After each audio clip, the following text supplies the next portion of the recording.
ఇప్పుడు కవితనే అవినీతి జరిగిందని ఒప్పుకుంటుంది కదా, ఓ పక్క ఒప్పుకుంటుంది, ఓ పక్క తండ్రి కాదని ఇంకేదో పేరు చెప్తుంది. ఇదంతా కూడా పొలిటికల్ జిమ్మిక్స్ అనమాట, టు డైవర్ట్ పాలిటిక్స్. కేసీఆరే ముఖ్యమంత్రిగా ఉండే 10 సంవత్సరాలు వాళ్ళ కుటుంబమే పరిపాలన చేసే, వన్ సైడ్గా రూలింగ్ చేసిండు, వాళ్ళు కుటుంబమే పాలన చేసింది. ఆ కుటుంబంలో వాళ్ళు కాకుండా వేరే వాళ్ళు ఎవ్వరు కూడా ఈ రాష్ట్రంలో చీమ చిట్టుకుమనన్నా ఎంబడే వాళ్ళ చెవులకు కళ్ళకు పోయేటటువంటి పరిస్థితి ఉండే. ఈరోజు కేసీఆర్ని కాదని, వాళ్ళ కుటుంబాన్ని కాదని, వాళ్ళ కుటుంబంలో ఉన్నటువంటి వ్యక్తులందరూ వాళ్ళ కుటుంబంలో ఉన్నప్పుడు ఆమె చెప్పిన పేర్లు వాళ్ళ కుటుంబం వ్యక్తులే. కవిత వాళ్ళ కుటుంబం వ్యక్తే.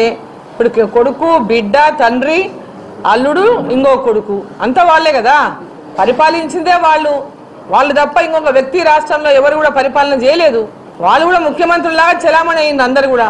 ఈరోజు ఆమె ఏదో వేరే మాట మాట్లాడితే అది ఏదో వీళ్ళు కాదు వాళ్ళు అంటే ఎక్కడ ఏది ఉన్నా ఆ కుటుంబానికి మొత్తానికి కూడా దీంట్లో సంబంధం అనేది స్పష్టమైంది. వారి కుటుంబం మొత్తం కూడా ఈ అవినీతిలో పాల్పడినట్టు కూడా ఆమె ఒప్పుకున్నట్టే. ఇప్పటికైనా ముఖ్యమంత్రి గారు ఆమెనే చెప్తుంది ముఖ్యమంత్రి గారు తప్పిస్తున్నారని. సో వాళ్ళ లోపలంతా ఏం డ్రామా నడుస్తుందో మరి ఆమెనే చెప్తుంది ముఖ్యమంత్రి గారు తప్పిస్తున్నారు వాళ్ళని.